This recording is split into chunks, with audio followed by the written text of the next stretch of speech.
자, 족장 시대로 출발해서 출애굽 공동체를 거쳐서 왕국 시대를 열어갑니다. 사울왕이 세워지고 다윗왕이 세워지지만 사실은 왕은 하나님이신 거죠. 하나님이 그들을 통해서 이스라엘을 다스리고 통치하는 것입니다. 그런데 그러한 통치를 하나님께서 그들 중에 나타내시기 때문에 좋은 왕이냐 나쁜 왕이냐 그 평가하는 기준이 무엇이냐, 그 왕이 하나님 앞에서 어떻게 행했느냐, 그것이 그 왕에 대한 평가 기준이 되는 거죠.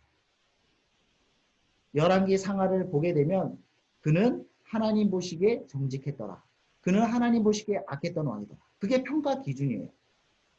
어쩌면 세상의 역사적인 기준으로 보면 땅을 넓히거나 뭔가 군사적인 큰 승리를 이루었거나 이런 것들이 왕으로서의 훌륭하고 그것이 업적으로 체크 기록이 될 텐데, 성경에서는 철저히 하나님 앞에서 얼마나 잘했느냐. 왜냐하면 왕은 하나님이기 때문에, 그 하나님이 요구하는 것은 순종이기 때문에. 그러한 하나님의 시각에서 열왕기 상하 역대기가 기록되어졌고, 그러한 평가에서 하나님의 순종, 그 말씀을 벗어난 왕에 대해서 이스라엘 백성들에서 계속해서 다시 돌아가야 된다, 너희는 잘못하고 있다 라고 하는 것들이 선지서에 기록된 내용인 거죠. 자, 공동체의 성장. 일반적으로 우리가 사회에서 배우면 처음에 씨족사회를 이루고 부족사회를 이루고 국가를 이루고 그리고 더 커지면 제국을 이루게 되는 거죠. 족장시대는 씨족사회에 해당될 것이고 사사시대는 부족사회에 해당될 것입니다. 그리고 왕국시대가 이 국가에 해당될 텐데, 이스라엘 백성이 언제 급성장하게 되느냐? 가나안 땅에서 애굽 땅으로 이주하면서입니다.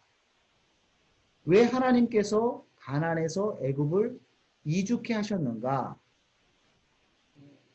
이제 가나안 땅에서 이스라엘 백성들은 유목민으로 생활을 했죠. 유목민으로서의 생활을 할 때에는 그 인구 성장에 한계가 있다는 거죠. 창세기 22장 17절에 보면 하나님께서 아브라함에게 약속을 주시죠. 내가 너에게 복을 주리라. 하늘의 별처럼 바닷가의 모래처럼 너희 자손들을 많게 하리라 약속을 주셨는데, 유목민 생활에서는 그러한 인구 증가가 한계가 있는 거예요. 그래서 이집트라고 하는 나일 문명이 있는 도시 문명이라고 하는 곳에 거주하게 함으로써 그곳에서 갖춰진 인구 성장할 수 있는, 왜냐하면 대량 생산이 가능하잖아요. 그런 걸 통해서 약 400년간 머물며 이스라엘 백성들이 폭발적으로 인구가 성장하게 되는 거죠. 가나안 땅에서 애굽으로 이스라엘 백성들이 이주할 때는 그 가족이 70명이었다. 이렇게 출애굽기 1장에 기록되거든요. 하지만 14장에서 이스라엘 백성들이 광야로 출애굽할 때는 장정만 60만이었다. 이렇게 기록하고 있습니다. 장정만 60만. 그러니까 거의 8,000배인가요? 엄청난 인구 증가를 이루었는데, 그럴 수 있었던 것은 애굽이라고 하는 나일 문명, 그 도시 문명을, 그런 인프라를 활용해서 그러한 성장을 이룰 수가 있었다는 거죠. 단 하나님께서는 이스라엘 백성들이 이집트 그곳의 민족들과 섞이지 않게 하기 위한 그런 장치를 두세요. 그게 무엇이냐면, 이집트 사람들은 목축하는 사람을 가증히 여겼다. 성경의 창세기에 보면 그렇게 기록이 되어 있습니다. 목축업들을 그러한 가증스럽게 여기는 그러한 문화로 인해서 본의 아니게 서로 고립이 되게 되는 거죠.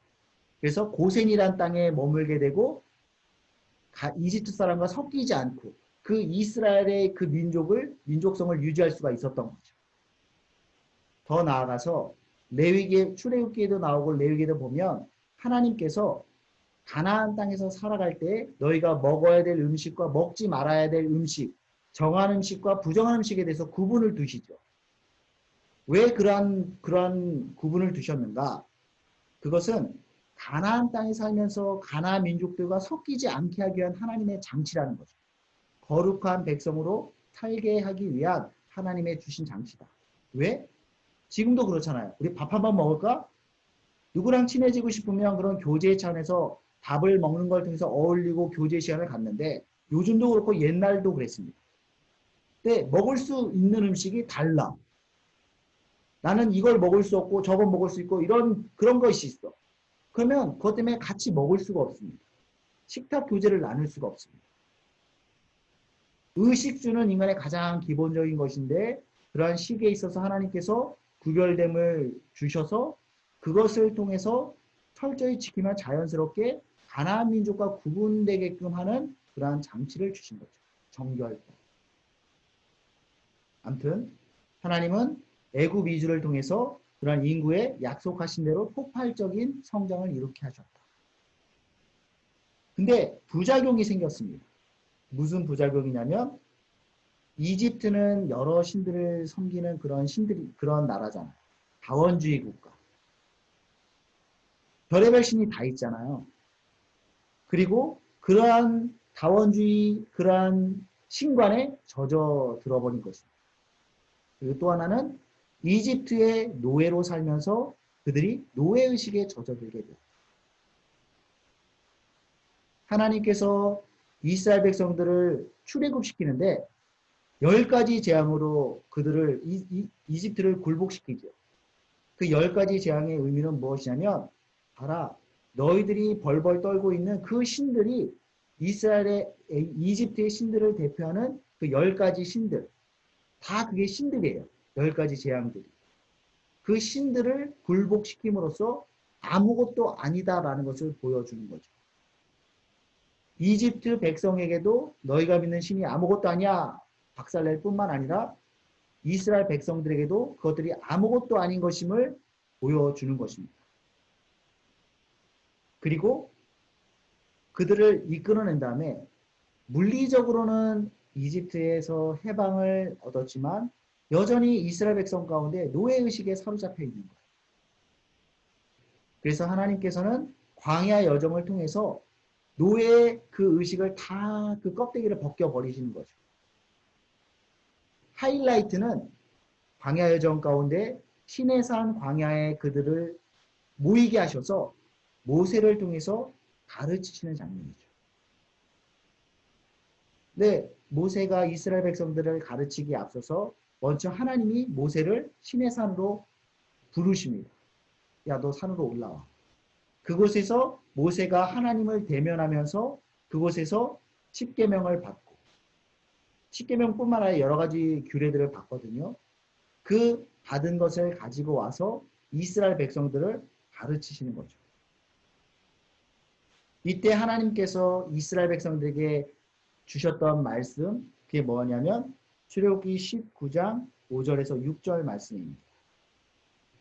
세계가 다 내게 속하였나니 너희가 내 말을 잘 듣고 내 언약을 지키면 너희는 모든 민족 중에서 내 소유가 되겠고 너희가 내게 대하여 제사장 나라가 되며 거룩한 백성이 되리라. 너는 이 말을 이스라엘 자손에게 전할지니라. 비로소 이곳에서 어떤 의미에서는 국가 독립선언을 하는 거예요. 너희는 거룩한 제사장 나라이다. 거룩한 백성이다. 그 선언을 빠밤빠밤빰 막 나팔을 불면서 선언하듯 그 시내산 광장에 모여서 그렇게 선언하는 거죠. 물리적으로도 독립됐습니다. 그리고 그러한 선포도 했습니다. 다만 무엇이 문제이냐? 하나님 나라 그 나라를 살아가야 될 그 이스라엘 백성들의 그 민족성이 아직 노예의식 가운데 젖어 있는 거죠. 그래서 끊임없이 교육을 하면서 십계명이라는 것 자체도 율법이라는 것 자체도 하나님 나라 백성이 어떻게 살아가야 하는지에 대한 그러한 삶의 방식인 거죠. 율법. 모세의 율법. 율법하면 우리는 법을 먼저 떠올리는데 사실은 이 율법이라고 하는 단어가 토라, 히브리어 토라라고 하는 단어입니다. 가르침이라는 의미예요. 가르침. 하나님께서 모세에게 율법을 주셨다. 하나님이 모세에게 가르침을 주신 거죠. 그 가르침이 무엇이냐? 하나님의 백성이 하나님의 백성답게 살아갈 수 있는 그러한 방법들입니다. 삶의 방식들입니다. 그래서 그 내용을 보면 뭐냐면 약자들을 위한 배려예요. 약자들을 위한 배려.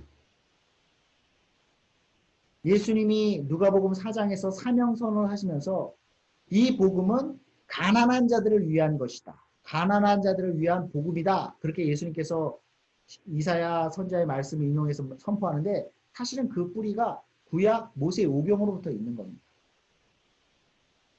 칼 바르트라고 하는 신학자가 이런 말을 했거든요. 하나님은 부자와 가난한 사람 사이에서 중립적이지 않다. 불공평하다는 의미가 아니라 하나님은 가난한 자의 편이라는 거죠. 힘없고 소외되고 연약한 자들의 하나님은 편이시다. 그러한 정신이 모세의 율법으로부터 담겨 있습니다. 이게 왜 중요하냐면 요즘도 사실은 그렇지만 특히 고대 사회에는 양육 강식이잖아요. 주먹이 법이다. 그런 말이 통용되는 사회잖아요. 힘 없으면 당하는 것입니다.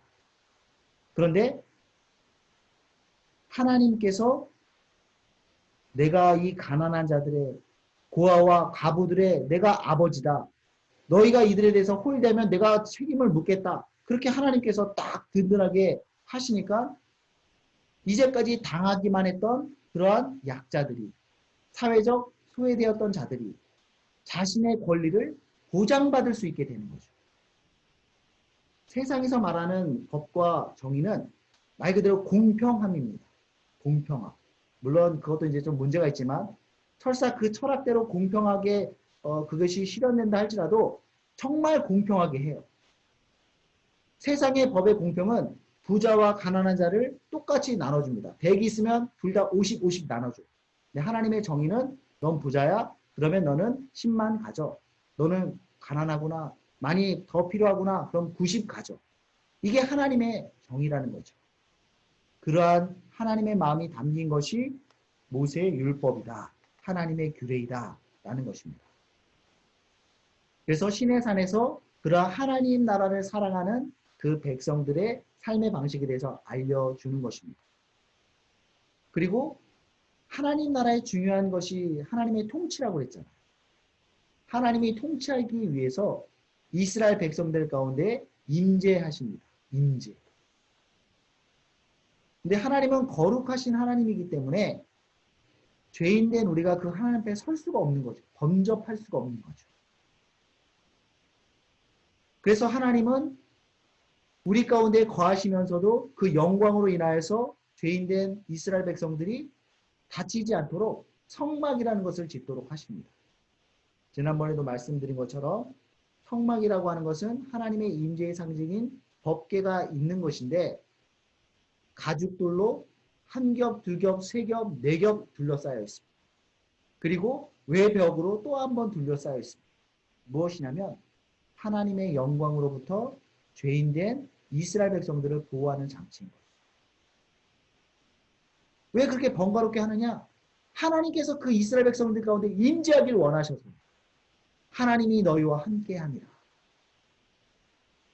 출애굽기 마지막 장에 보면 성막이 하나님께서 모세에게 알려주신 그 설계도대로 방식대로 성막을 완성하거든요. 그리고 나서 구름 가운데 하나님께서 그곳에 임재하셨다. 영광 가득한 그 성막을 묘사하면서 끝나요. 하나님의 임재. 보세요. 하나님의 나라가 이루어졌고 하나님의 나라를 살아가는 방식을 백성들에게 알려줬고 그리고 마침내 하나님의 임재가 그곳에 이루어지는 것입니다. 하나님의 임재. 그리고 그 하나님이 백성 중에 함께 하심라는 말이 임마누엘이라는 말이죠. 임마누엘. 임마누엘이라는 개념이 구약 때부터 있었던 거예요. 그리고 그것을 위해서 성막도 필요했고 또 제사의 절차들도 필요했고 그러한 정결법에 대해서 그 제사를 진행할 제사장법에 대해서 레위기와 이렇게 출애굽기에서 상세히 설명을 하시는 것이고 하나님 나라를 그렇게 이미 그 개념이 갑자기 튀어나온 것이 아니라 구약 때부터 있었다라는 거죠. 그리고 이제 신약에 넘어가면 마태복음을 통해서 우리가 살펴보면 다음 장이죠. 마태복음의 특징은 유대인들을 대상으로 해서 기록된 말씀이라고 얘기를 했죠. 그래서 그 구성이 그러한 특징을 잘 담고 있습니다. 먼저 큰 그림을 보시면 제가 박스로 이렇게 표시를 했는데 그게 보일지 모르겠어요. 1장에서 3장까지는 한 덩어리로 구성이 되어 있습니다. 마치 두 갈씩이라고 그러죠. 예수는 하나님이 세우신 메시아이다 라는 그 주제를 첫 딱 보여주는 거죠. 그리고 그 예수님의 메시아 되심을 다섯 덩어리로 설명을 합니다. 그리고 마지막에 한 덩어리로 결론을 내는 거죠. 일단 그림을 보세요. 큰 덩이 하나, 밑에 다섯 덩어리, 하나, 둘, 셋, 넷, 다섯, 그리고 마지막 결론 한 덩어리. 마태가 의도적으로 이러한 구성을 편집을 한 건데 그 의미는 뭐냐면 마태복음은 유대인들을 대상으로 기록한 복음이라고 그랬죠. 유대인들이 가장 중요하게 생각하는 성경은 물론 구약 성경이고 구약 성경 중에서도 모세 오경을 가장 중요하게 생각합니다. 모세 오경. 5책으로 구성이 되어 있는 거죠. 창세기, 출애굽기, 레위기, 민수기, 신명기. 그 구성을 가져와서 마태가 마태복음을 편집한 거예요. 중간에 보면 5덩어리, 그 모세 오경의 그 개념을 가져서 5덩어리로 그 예수님에 대해서 기록하고 있는 것입니다. 모세 오경에서 가져왔어요. 그래서 그 내용을 보면 1장에서 3장까지는 신약과 구약의 연결성을 설명합니다. 왜? 유대인들은 구약에 중시하고 있으니까. 구약을 통해서 그것을 설명할 수 있다면 그들에게 그것이 납득시킬 수가 있으니까 구약과 연결을 하는 거죠. 그래서 첫 번째는 족보를 통해서 예수님이 아브라함과 다윗의 뿌리임을 설명을 합니다. 그리고 두 번째로는 예언의 성취, 예수님의 탄생이 예언의 성취다라는 것을 보여주는 거죠. 동방박사. 이게 왜 중요하냐면 이사야 60장 44절에 보면 하나님이 나중에 하나님 나라를 완성할 터인데 메시아를 통해서 완성할 터인데 그때에 열방에서 모든 민족이 다 나오리라. 그런 예언이 있어요. 모든 민족. 동방에서 온 이 동방 박사들은 그들을 대표하는 거죠. 메시아를 예배하기 위해서 열방에서 all nations, 열방에서 나오는 그 사람들을 대표하는 것입니다. 그러니까 예언의 성취라는 거죠. 그리고 베들레헴에서의 탄생, 미가 선자가 예언되었던 베들레헴에서의 탄생을 봐라. 예수님은 베들레헴에 탄생하셨다. 그 예언의 성취를 보여주고 또 이사야 7장 14절에 나와 있는 공정녀 탄생, 그 성취되었습니다. 그리고 그를 임마누엘이라 하리라. 구약 때에 그 하나님께서 성막 가운데 임재하시고 그 백성 가운데 함께 하셨던 것처럼 이제 하나님께서 육신으로 너희 가운데 임하셨다. 임마누엘이다.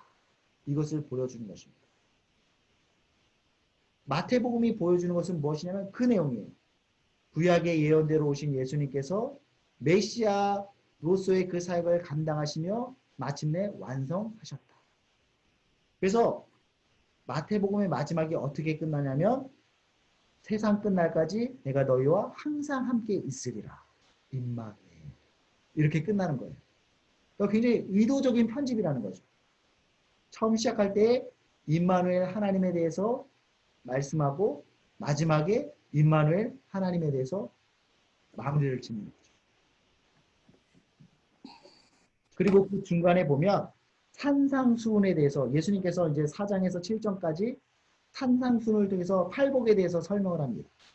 그 팔복이 뭐냐면 마치 모세가 시내산에서 하나님의 율법을 받고 하나님의 백성이 어떻게 살아가야 되는 삶의 방식을 받은 것처럼 예수님께서 그 하나님의 말씀을 제자들과 무리들에게 가르치는 거죠. 새로운 하나님 나라 그 백성들에 대한 선포인 것입니다. 그리고 8장에서 10장까지는 예수님의 사역을 기록하고 있는데 그 사역의 내용이 뭐냐면 하나님 나라를 선포했는데 그 하나님 나라가 우리들 삶 가운데 가져오시는 거예요. 병든 자, 귀신 들린 자, 그들 가운데 하나님 나라가 임할 때에 고쳐지고 회복되어지는 역사가 나타나는데 특별히 마태는 그것을 어떻게 기록하고 있냐면 누가복음도 그렇고 마태복음도 그렇고 시간의 순서대로 그렇게 기록한 것이 아닙니다. 의도적으로 편집을 했는데 세 가지 기적을 기록하고 있고 그리고 나를 따르라. 그리고 또 세 가지 기적을 행하시고 나를 따르라. 기록하고 있고 또 세 가지 기적을 기록하고 있고 그래서 9가지의 그런 사역들을 기록하고 있습니다. 결론은 무엇이냐? 예수님을 통해서 이렇게 하나님 나라가 이루어진다. 그러한 하나님 나라 대신 예수님을 너희는 따르라. 나를 따르라. 당신에게로의 초대인 거죠. 하나님 나라로의 초대인 거죠. 부르심. 그리고 11절에서 13절까지는 어떤 내용이냐면 그런 예수님에 대한 반응을 기록하고 있습니다. 세 가지 반응으로 사람들이 나타내고 있는데 긍정적인 반응, 중립적인 반응, 부정적인 반응. 대부분의 사람들은 긍정하죠. 정말 저분이 하나님의 아들이시구나. 저분이 참 메시아구나. 그렇게 긍정하며 따릅니다. 근데 중립적인 반응도 있어요. 누구냐면 대표적인 그러한 반응은 세례요한. 예수님이 행하시는 그런 기적들을 들으면서 당신이 우리가 기다릴 그 메시아입니까? 아니면 우리가 다른 일을 기다려야 됩니까? 아직 결정을 내리지 못했어요. 부정하지도 않고 긍정하지도 않는 그런 중립적인 반응. 반면 부정적인 반응을 보이는 사람들도 있습니다. 누구죠? 종교 지도자들, 대제사장들과 서기관들, 그리고 바리새인들은 예수님에 대해서 부정적인 반응을 보이는 거죠. 14장에서 20장까지의 내용은 메시아의 개념에 대해서 설명하고 있는데 예수님의 생각과 사람들의 생각이 다르죠. 예수님은 변화산에서 변화되어지는 모습을 통해서 당신이 새로운 모세임을, 율법을 받고 하나님의 나라를 이루어갈 그 메시아임을 보여줍니다. 그리고 나서 고난에 대해서 얘기한다라고 했죠. 마태복음도 그렇고 누가복음에서도 그렇고 변화산에서의 그 변화를 예수님께서 경험하시고 나서 당신의 순환에 대해서 제자들에게 설명을 합니다. 내가 십자가에서 고난을 당할 것이다. 그리고 내가 죽을 것이다. 왜 그러냐? 지난주에도 설명했었죠. 당신이 메시아임을 선포하는 동시에 그 메시아의 사역을 이룰 방법이 고난당하는 종의 모습이라는 거죠. 고난당하고 십자가의 죽음을 통하여서 예언되어졌던 그 메시아의 사역, 너희를 자유케 하는 하나님 나라를 완성하는 그 사명을 감당할 것이다. 반면 사람들이 생각하는 메시아는 다윗의 그런 군사적인 정치적인 독립을 이룰 그 메시아를 생각했던 거죠. 이것이 다른 모습이 충돌했다. 그리고 21장에서는 예수님이 예루살렘 성에 입성하시는데 거기서 충돌되어지는 모습이 나타나는 거죠. 성전 정결, 우리 지난 주일날 했던 예수 담임 목사님 말씀처럼 성결 정결의 그러한 사역을 통해서 사실은 왕국의 충돌이 된 것입니다. 그리고 이것을 계기로 해서 종교 지도자들이 예수님을 죽일 모의를 죽이고자 구체적인 계획을 세워나가는 것이죠. 그리고 마태복음 26장에서 28절까지의 내용을 6월절 만찬을 그리고 빌라도 법정에 서시고 마침내 죽으시는 여기서 대명령을 주시죠. 우리가 흔히 마태복음 28장 19절에서 20절 너희는 가서 모든 족속을 제자로 삼아 내가 너희에게 분부한 모든 것을 가르쳐 지키게 하라. 내가 세상 끝날까지 너희와 항상 함께 하리라. 그 대명령을 주십니다. 이 명령을 통해서 예수님이 사랑과 정의로 통치할 왕이심을 선포하는 동시에 그 내용을 하나님의 백성으로서 살아가야 될 그 가르침을 전파하라. 가르치고 전파하라. 그래서 모든 족속이 하나님의 백성으로 살아갈 수 있도록 백성 삼아라, 제자 삼아라 라는 명령을 내리시는 거죠. 그리고 마지막으로 임마누엘 하나님에 대해서 이제는 예수님이 자신이 너희와 내가 항상 함께 있으리라. 임마누엘이라는 그러한 말씀으로 마가복음을 맺게 되는 거죠. 마태복음을. 그래서 이 마태복음에 있어서도 사실은 하나님 나라라는 개념이 담겨 있는 거죠. 예수님을 통해서 하나님의 나라를 예언되어졌던 그 메시아가 예수님이시고 예수님을 통해서 그 하나님 나라가 시작되어졌고 다만 그 메시아를 누가 누리느냐? 너에게는 예수님을 믿고 그 하나님 나라에 들어가게 됐는데 들어가는 것도 중요하지만 이제는 하나님 나라의 백성다운 삶을 삶으로써 우리가 누리게 되는 거죠. 그 정신, 아까도 잠깐 나눴지만 나눠드린 프린트물 큰 2번, 2-3번에 보면 산상수훈, 산에서 예수님이 팔복을 가르치신 이건 구약에서의 모세의 반영이라고 얘기를 드렸죠. 말씀드렸죠.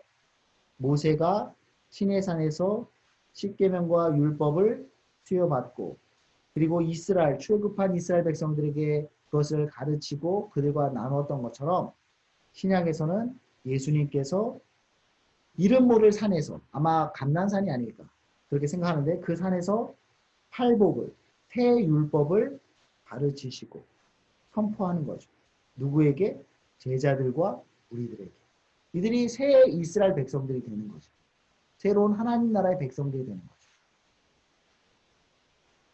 거죠. 그리고 아까 십계명과 율법은 그 약자들에 대한 그 보호, 그들에 대한 배려가 있는 그러한 말씀이라고 그랬는데 좀 더 이것에 대해서 압축적으로 설명하는 것은 신명기 6장 4절, 5절, 6절 말씀입니다. 우리가 잘 아는 말씀이죠. 우리 하나님 여호와는 오직 한 분 하나님이시니 너희는 마음을 다하고 힘을 다하고 뜻을 다하여 주 너희 하나님을 사랑하라. 사랑하라. 그리고 레위기에서는 내 이웃을 사랑하라. 이것이 그 율법 정신을 압축한 그러한 모습이라고 할 수가 있는 거죠.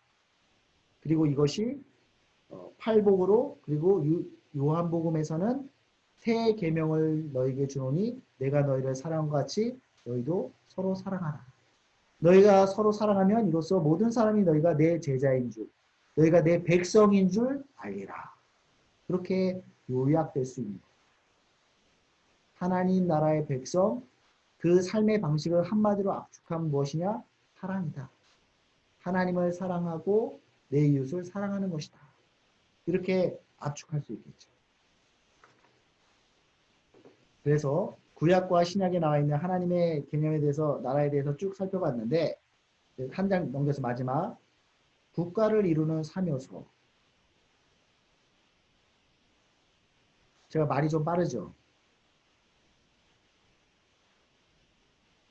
국가를 이루는 3요소. 우리가 흔히 주권, 영토, 국민 이 세 가지라고 얘기를 합니다.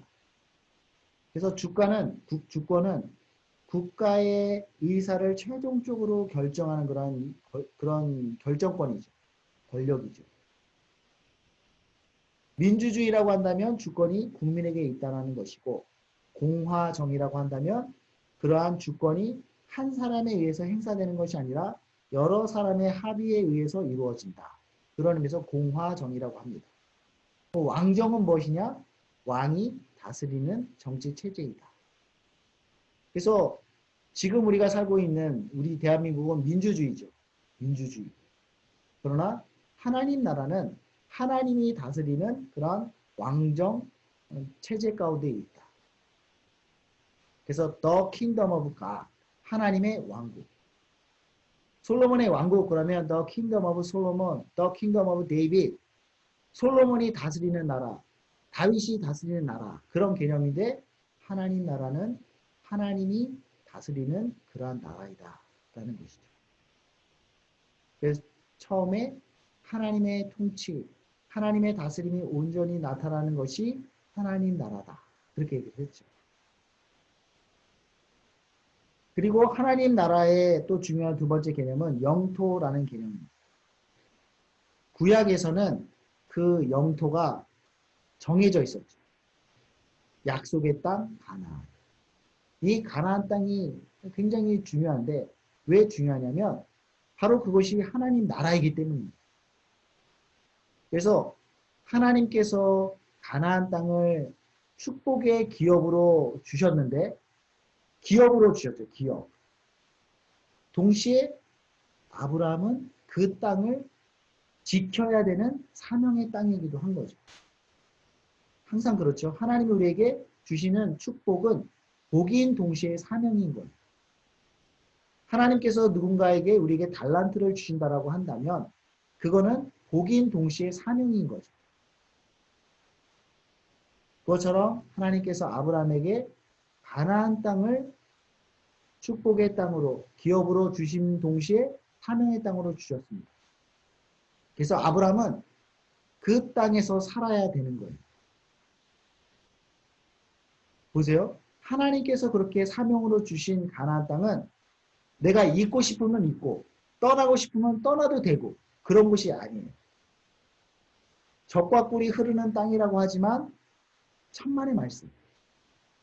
비가 오는 우기 때에는 그곳이 정말 젖과 꿀이 흐르는 땅이지만 더 많은 동안에는 거기는 건조하고 척박한 땅입니다. 비가 오지 않으면 사람이 살 수 없는 곳입니다. 그래서 아브라함은 가뭄이 찾아올 때마다 살 길을 찾아서 가나안 땅을 떠나죠. 그때마다 하나님은 다시 가나안 땅으로 오라고 그를 꾸짖으시기도 하고 깨우치시기도 해서 끊임없이 가나안 땅에 거기에 살도록 그렇게 이끄셨다라는 거예요. 가나안 땅. 약속했다. 그래서 하나님께서 순종할 것을 요구하셨다고 했잖아요. 무엇에 대한 순종이냐? 최초에 아브라함이 그 아비집을 떠날 때에는 떠나가는 것을 그 순종을 보셨는데 가나안 땅에 정착한 이후에는 그곳에 사는 것이 하나님에 대한 순종인 거예요. 가나안 땅에 머문다는 것은 무엇이냐면 믿음을 지킨다라는 것입니다. 순종하여 산다라는 것입니다. 그게 쉽지가 않아요. 항상 비가 안 오면 가뭄이 오면 척박한 곳으로 살기 힘든 땅으로 변한다고 했죠. 그런데 하나님께 순종한다는 것은 믿음으로 산다는 것은 그럴 때에도 그 가나안 땅을 지킨다는 것입니다. 오늘날 하나님께서 우리에게 믿음을 요구하실 때가 있는데 그런 개념으로 우리가 생각할 수가 있는 거죠. 사명으로 주셨는데 사실은 그러니까 이렇게 얘기할 수 있죠. 하나님이 주신 축복은 축복인 동시에 사명이다. 반대로 하나님이 우리에게 주신 사명은 사명인 동시에 축복이다. 뭐 교회에서의 사명 주어지는 사명뿐만 아니라 우리가 인생에 있어서 주어지는 사명이 있죠. 우리 여기 있는 우리 모두가 공통적인 부분들이 다 자녀를 하나님께서 우리에게 주셨고 자녀를 키웠는데 우리 자녀들이야말로 축복인 동시에 사명인 거죠. 어쩔 때는 정말 그 가나안 땅을 탈출하고 싶은 그런 마음들이 다 키우신 분들은 이제 그런 거는 이제 졸업했죠. 한참 어릴 때 막 기저귀를 막 갈고 막 잠 못 설쳐야 되고 막 그럴 때에 아 정말 이 아이 힘들다. 이제 어머니들은 그런 것이 덜한데 이 아빠들은 애를 그냥 아우 시끄러워 갖다 버려 막 그런 남자들이 주로 그렇게 한다고 하는데 사명인 거죠. 사명. 마치 십자가인 것처럼 아우 저 왼수 저 십자가. 그러나 사명인 동시에 축복인 거죠. 그것을 견뎌낼 때에 우리는 하나님의 나라를 지키는 것이고 하나님의 나라를 이루는 것입니다.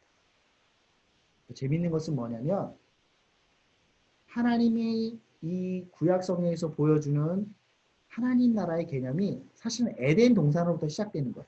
에덴 동산. 하나님께서 에덴 동산을 만드셨고 그곳에서 아담을 통해서 다스리도록 하셨죠. 하나님의 통치가 대리자인 아담을 통해서 온전히 나타나도록 했는데 그것이 범죄함으로 인해서 실패하게 되는 거죠. 죄가 이 땅에 들어옴으로써 하나님의 통치가 온전히 이루어져야 될 그 땅들에 금이 가게 되는 것입니다. 왜곡이 생기고 하나님과 인간의 사이도 거리낌이 생기고 사람과 사람 사이에도 거리낌과 부끄러움이 생기고 가장 친밀해야 될 부부간의 관계 속에서도 부끄러움이 생기고 죄로부터 생겨난 거죠. 그 하나님의 다스림이 온전히 깨어진 거죠. 그럼에도 불구하고 여전히 하나님은 인간을 통해서 그러한 하나님의 통치를 나타내기를 원하시는 겁니다. 그래서 하나님 나라가 이루어져 가는데 문화명령이라고 해서 타락 이전에도 하나님께서는 인간에게 다스리고 정복하고 번성하고 다스려라 명령을 주셨죠. 하나님께서 처음에 만들어주신 있는 그대로를 잘 붙잡고 있는 게 잘 다스리는 게 아니에요. 이것을 개발하고 발전시키는 것이 하나님 나라를 온전히 섬기고 이루어가는 모습이라는 거죠. 그래서 성경에 그 하나님 나라가 다시 메시아를 통해서 완성될 모습을 보여주는데 이사야 선지자를 통해서도 새 예루살렘을 보여주시고 다시 계시록을 통해서도 새 예루살렘 그 새 하늘과 새 땅을 보여주신데 그 모습은 어떤 모습이냐면 최초에 하나님께서 주셨던 그 에덴 동산이 개발되어지고 더 완성된 모습이라는 것입니다. 하나님께서 우리에게 사명의 땅으로 주신 것들이 있는데 그걸 그냥 갖고만 있으면 되는 게 아니에요. 그럼 어떤 모습이 되냐면 하나님께서 달란트를 맡겨주셨는데 그냥 갖고만 있었던 한 달란트 받은 자가 갖고만 있었던 것처럼 결국은 꾸지람을 듣죠. 왜 그것을 갖고만 있었는가? 그렇죠. 하나님께서 우리에게 주신 하나님 나라 그 사명은 계속해서 개발하고 발전시키고 업그레이드 시키고 해야 된다는 거죠. 최초의 예루살렘의 모습이 새하늘과 새 땅의 모습으로 발전되고 더 커지고 완성되어진 것처럼 하나님께서 우리에게 주신 그러한 사명의 땅도 그렇게 발전시키고 개발해야 된다. 그런데 구약시대의 그 하나님의 나라는 구별됨이 있었습니다. 가나안 땅, 애굽, 거룩한 땅과 거룩하지 않은 땅, 약속된 땅과 약속받지 못한 땅, 그런 구별들이 있죠. 그런데 신약에 와서는 그러한 물리적인 구별이 사라지죠. 어디가 하나님 나라이냐? 하나님의 백성들이 거하는 곳이 하나님 나라가 되는 것입니다. 전에는 가나안 땅이 약속의 땅이었고 예루살렘 시온산이 거룩한 곳이었지만 이제는 그런 구분이 없어졌다는 거예요. 왜? 예수님으로 인하여서 그 예수님을 믿는 우리들 그 예수님을 믿을 때에 예수님이 우리 안에 거하시는 거죠. 너희가 하나님의 성전인 것과 성령이 너희 안에 거하신 것을 너희가 알지 못하느냐? 예수님을 믿는 우리 가운데 이미 계시고 역사심으로 우리가 거하는 곳이 하나님 나라가 되는 것입니다. 우리는 그 하나님, 우리가 선 곳에서 하나님의 통치가 온전히 이루어지도록 해야 되는 것이죠. 가정 가운데, 일터 가운데, 섬기는 교회 가운데 그런 하나님의 통치가 온전히 나타나도록 해야 된다. 그럴 때 그것이 하나님 나라의 깃발이 꽂히게 되는 거예요.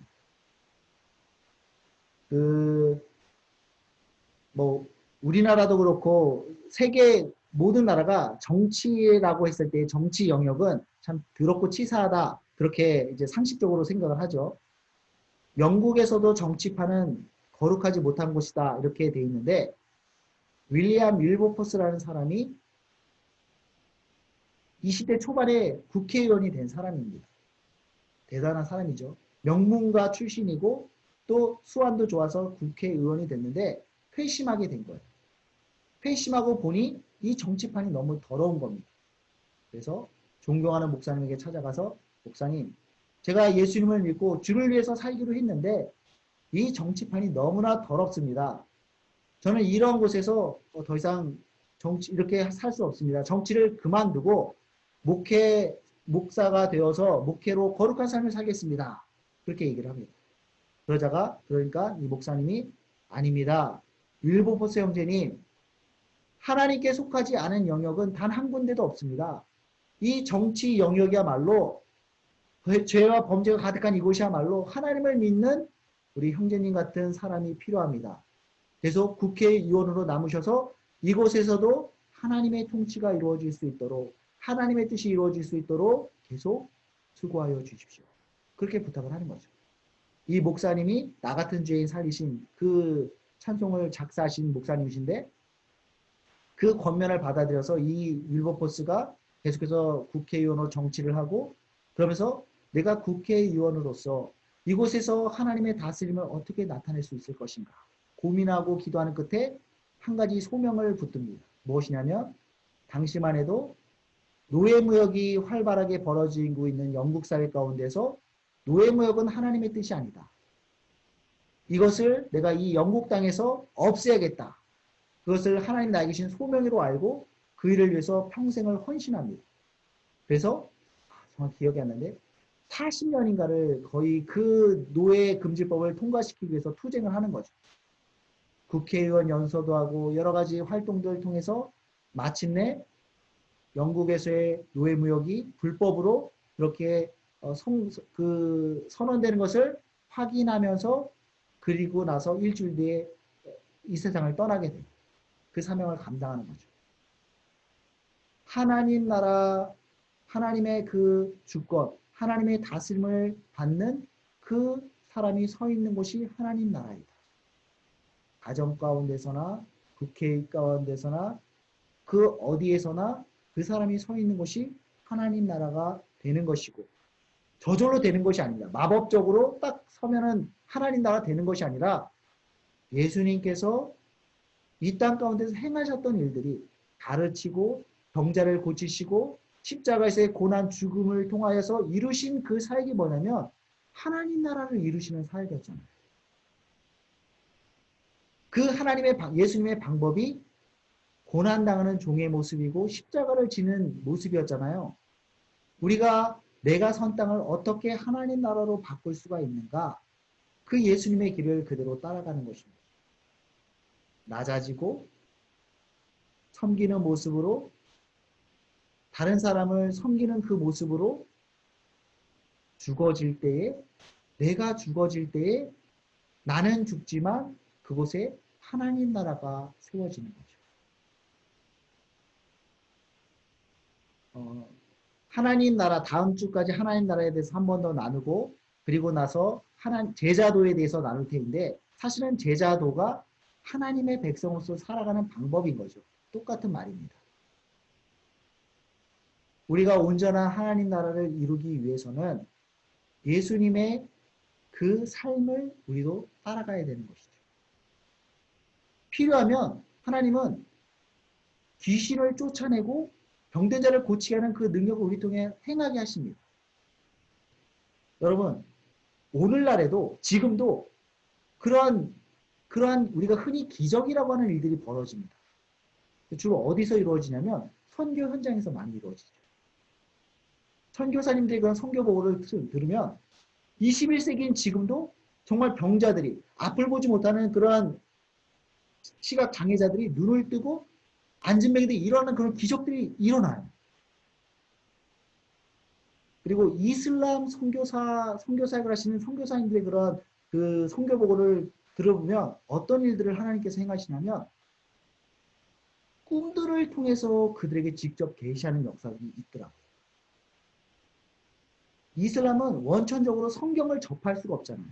복음을 접할 수가 없잖아요. 그러니까 하나님께서 꿈을 통해서도 말씀을 하시더라고요.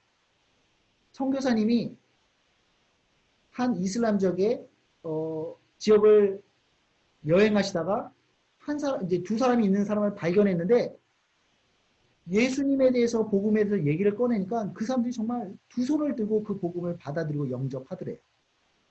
보통은 안 그러거든요. 왜 그런가 봤더니 전날 꿈을 꿨는데 하나님께서 내일 내가 내 선지자를 너한테 보낼 거니까 너는 그가 하는 얘기를 귀담아 들어라. 그러한 꿈에서 그러한 계시를 받았대요. 두 사람이 똑같이 이 사람은 이 사람대로 잠을 자면서 그러한 꿈속에서 계시를 받았고 저 사람도 꿈속에서 동시에 똑같은 계시를 받았는데 너무 이상하니까 두 사람이 만나서 그 얘기를 하고 있었던 거예요. 야, 나 어제 꿈 꿨는데 하나님이 나한테 선지자를 보내서 가르침을 주시겠대. 말씀을 주시겠대. 그래? 나도 그런 꿈을 꿨는데. 이상하다 이상하다 생각하고 있는데 마침 저 낯선 이방인이 와서 복음을 전하는 거예요. 이런 기적 같은 일들이 지금도 이루어지고 있다는 것입니다. 하나님께서 그렇게 역사하는 거죠. 그러면 왜 우리 가운데서는 그러한 기적들이 나타나지 않는가? 첫 번째는 필요한 모든 계시를 이미 하나님 말씀을 통해서 우리에게 주셨기 때문입니다. 성경 말씀이죠. 완성된 계시입니다. 더 이상 계시가 필요 없기 때문에 이 말씀을 우리에게 주셨기 때문에 그러한 기적들을 나타내주지 않는 겁니다. 그러나 성경장에 가서 하나님께서 필요하시면 그러한 능력들을 우리 가운데 행하신다는 거죠. 우리는 그러한 삶의 자리 가운데서 예수님께서 행하셨던 그 삶의 궤적을 따라가는 거예요. 병든 자를, 아픈 자를, 귀신 들린 자를, 눌리고 얽매인 자들을 논쟁과 그런 뭐라고 해야 되나요? 억압으로 인해 그 힘으로 누르는 것이 아니라 예수님의 방법으로 섬김과 낮아짐으로 그렇게 하나님 나라의 영역을 넓혀가는 거죠. 그래서 이게 힘든 거죠. 계속해서 3번, 가로 3번, 국민. 구약시대에는 아브라함의 자손이 하나님의 백성, 하나님의 자손이 될 수 있었습니다. 선택받은 자들이죠. 선택받은 자들. 아까 초두에 어떤 사람들이 하나님의 백성이 될 수 있다고 얘기를 했었죠. 기억하세요? 부르심을 입은 자들. 부르심을 입은 자들. 내가 하나님의 백성이 되고 싶다고 해서 하나님의 백성이 되는 것이 아니에요. 선택받은 자들, 부름받은 자들이 하나님의 백성이 될 수 있는 거죠. 근데 구약시대에도 하나님의 백성은 닫힌 공동체가 아니었습니다. 아브라함의 자손, 우리만 하나님의 백성이야? 아니에요. 이스라엘 백성들이 애굽에서 출애굽할 때 보면 그 하나님의 백성들이 애굽에서 나온다. 그렇게 성경을 기록하고 있는데 그 하나님의 백성이라고 지칭되어지는 무리들을 보면 거기에는 아브라함의 자손들, 히브리 민족도 있었지만 잡다한 민족도 그들 가운데 포함되어 있었다라고 기록하고 있습니다. 혈통적으로는 아브라함의 자손이 아니었지만 나도 하나님을 믿겠다. 나도 하나님의 백성이 되고 싶다. 그렇게 따르는 자들에 대해서 열려있는 공동체였다는 것입니다. 열려있는 공동체.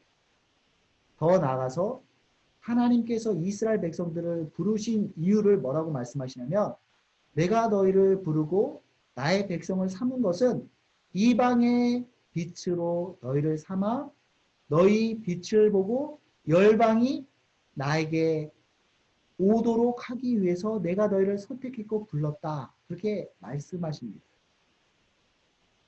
하나님께서 애초에 이스라엘 백성들을 부르시고 거룩한 나라, 제사장 나라로 삼은 이유가 열방을 다 품으시기 위함이라는 거죠. 하나님은 이스라엘 백성만의 하나님이 아니라 모든 백성, 모든 민족의 하나님이시라는 거죠. 그 일을 위해서 그러한 매개체로서 이스라엘 백성들을 부르신 건데 결론적으로 이스라엘 백성들은 그 사명을 감당하지 못하죠. 그들의 미션 실패.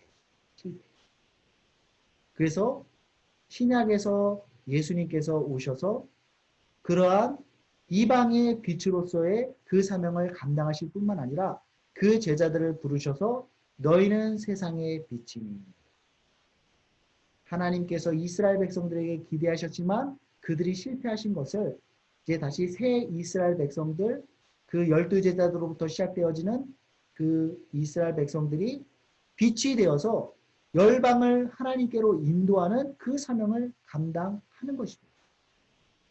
우리죠, 우리.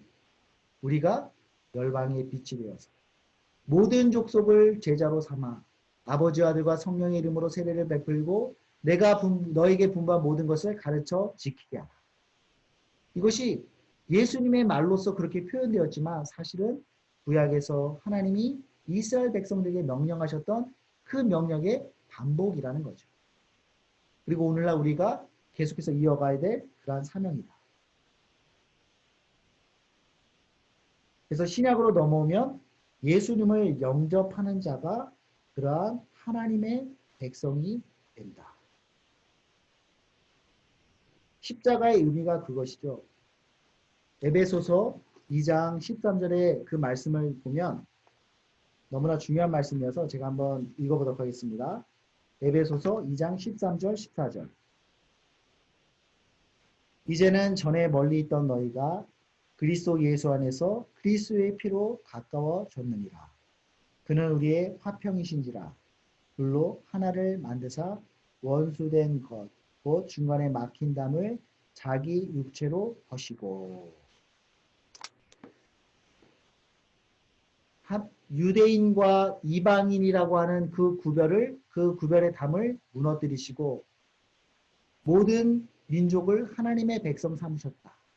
하나님과의 그러한 거리낌으로부터 담을 허시고 이제는 온전히 화평을 누리게 하셨다. 처음에 우리가 성막이라는 것을 말씀드렸죠. 성막을 통해서 하나님께서 우리 가운데 임재하셨는데 우리는 하나님께 나아가는 데 있어서 여러 가지 거쳐야 되는 절차들이 있었습니다. 죄인된 우리가 거룩하신 하나님께 나아가기 위해서는 여러 가지 절차와 의식들이 필요한 거죠. 그래서 어린 양을 잡고 제사의 절차들을 거쳐야 되는데 이제는 예수님께서 그 제물이 되어주시고 또 대제사장이 되어서 완전히 제사를 완성시키심으로 인하여서 우리는 예수님을 믿음으로 예수님의 십자가의 의미가 그거잖아요. 예수님께서 온전한 유월절 어린 양이 되어주셨다. 그 피로 우리가 씻음받았고 하나님께 담대히 나아갈 수 있게 되었다. 내가 세상 끝날까지 너희와 항상 함께 있으리라. 그 말은 무엇이냐면 처음부터 하나님은 우리와 함께 계셨죠. 우리 가운데 거하시고 우리와 함께 계셨는데 우리가 그 하나님을 받아들이지 못하고 우리가 그 하나님을 감당할 수가 없었는데 이제는 예수님의 그 십자가의 제물 되어줌으로 말미암아 이제 우리가 하나님을 감당할 수 있게 되었고 하나님과 화평을 누릴 수 있게 되었고 이제 그 하나님과 온전히 사귐을 누릴 수 있게 되었다. 하나님의 백성 되었다. 그래서 구약시대에는 열린 공동체였음에도 불구하고 히브리 민족이라고 하는 아브라함의 그 자손이라고 하는 제한된 공동체 그 틀 안에 있었다면 이제는 예수님을 믿는 모든 백성들에게 모든 자손들에게 이 모든 것들이 허락되어졌다. 무제한적인 그러한 이 범위 자체가 확장되어진 거죠. 정리하면 우리가 하나님 나라에 대해서 우리가 나눴습니다. 하나님 나라는 어떤 곳이냐? 하나님의 통치가 이루어지는 곳이다. 하나님의 임재. 하나님은 그 이방 신들이 많이 있지만 그 신들과 하나님의 구별되는 특징이 무엇이냐면 다른 이방 종교들은 위대한 신들을 다 얘기해요. 위대하고 대단하고 엄청나고 근데 너무나 엄청나고 대단해서 사람들이 가까이 할 수 없는 존재입니다. 범접할 수 없는 초월적 존재로만 그렇게 얘기가 되어지죠. 근데 우리 하나님은 그럼에도 불구하고 전능하신 하나님임에도 불구하고 우리 가운데 백성들 가운데 찾아오셨다. 임재하셨다. 구약의 하나님도 찾아오셨고 신약의 예수님도 우리 가운데 찾아오시죠. 임마누엘.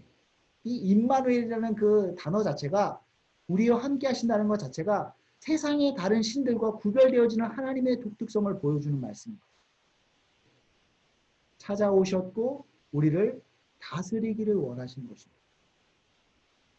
근데 왜 그 하나님의 통치를 받기를 우리가 열망하느냐?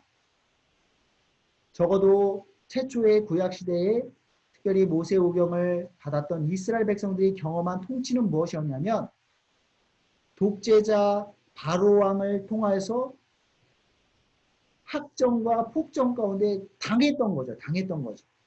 노예의 삶을 살았던 거죠. 착취당하고 고난을 당하고 어려움을 당하고 그런 곳에서 하나님의 통치는 무엇이냐면 쉼이 있고 연약한 자들을 도와주고 그들이 권리를 보장받을 수 있도록 그러한 장치들을 마련해 주시고 그래서 마침내 그 하나님의 통치가 온전히 이루어지면 그들이 누리는 그 은혜는 무엇이냐? 샬롬. 시냇가에 심겨진 그 나무의 삶을 하나님의 통치 가운데 누리는 것입니다. 근데 그것이 잘 이루어지지 않았죠. 구역 내내. 그러한 일을 이루어야 될 왕들은 자기들의 일속을 채우기에 바빴습니다. 하나님을 의지하기보다는 주변 강대국 애굽왕을 의지하고 아수르와 바벨론 제국들을 의지하고 계속 실패하는 거예요. 마침내 하나님은 예수님을 통하여서 하나님의 통치를 온전히 이루시는 것입니다. 근데 그 하나님의 통치를 이루시는 메시아의 방법이 무엇이냐? 군사적인 힘과 정치적인 힘을 가지고 압도하고 누르는 것이 아니라 고난당하는 종의 모습으로 겸손한 모습으로 낮아지는 모습으로 심지어 당신이 십자가에 죽으시는 모습으로 그 하나님 나라의 통치를 완성하시는 것입니다. 그래서 포로된 자를 앞을 보지 못하는 자를 보게 하고 얼매인 자들을 해방케 하는 그 자유의 역사를 이루셨다. 우리는 오늘날 그 하나님 나라의 통치를 받는 자들이 하나님의 통치를 받는 예수님을 믿고 그 하나님의 통치를 받는 우리를 통해서 우리가 서 있는 그곳에서 하나님 나라가 이루어져 가야 되는 거죠. 근데 하나님의 그 다스림, 하나님의 뜻을 온전히 우리가 순종하지 않고 따르지 않으면 하나님 나라가 이루어지지 않는 거예요. 내가 교회 목사이고 권사이고 집사이고 할지라도 하나님 말씀에 순종하지 않아. 불순종해. 그러면 하나님 나라가 이루어지지 않는 거죠. 그러면 시냇가에 심겨진 나무의 그 은혜를, 그 복을 누리지 못하는 겁니다. 우리가 알아야 될 중요한 개념인데 그게 뭐냐면 하나님의 복이라는 개념은 우리가 무엇을 해서 얻는 게 아니죠. 그 다스림 가운데 있으면 자연히 누리게 되는 것입니다. 반대로 저주를 왜 받는 거냐면 잘못해서 하나님이 때리시는 매가 아니라 나무가 시냇가에 있을 때 자연스럽게 누리는 복인데 나무가 그 생명수를 떠나가니 당연히 말라지게 되는 거죠. 당연히 살 수 없게 되는 것입니다. 제가 예전에 전도사 시절에 그런 예화 설교를 한 적이 있습니다. 뭐냐면 주인공이 아이스맨이에요. 아이스맨. 냉장고에서 사는 아이스맨이었는데 그가 살아야 될 곳은 냉동실이었는데 이 바깥이 좋아 보이는 거죠. 야, 나가면 더 멋진 세상이 있지 않을까? 그래서 뛰쳐나가는 거죠. 그것이 자유라고 생각했지만 사실은 스스로 죽음의 걸음이었던 거죠. 우리가 머물러야 할 곳은 하나님 곁이고 하나님의 통치를 받는 것이고 그럴 때 우리는 온전한 복을 누릴 수 있고 가장 인간다운 삶, 가장 나다운 삶을 사는 것입니다. 율법을 지켜라, 율법을 지켜라. 하지 마라, 하지 마라, 해라. 뭔가 구속되는 느낌이잖아요. 저는 어렸을 때 신실한 부모님 밑에서 뭐 해라, 뭐 하지 마라, 이런 신앙의 가정에서 자랐거든요. 물론 저희 부모님은 훌륭하신 그런 신앙인인데 제가 느낄 때는 굉장히 구속적인, 율법적인 것처럼 느껴졌는데 사실은 아닌 거죠.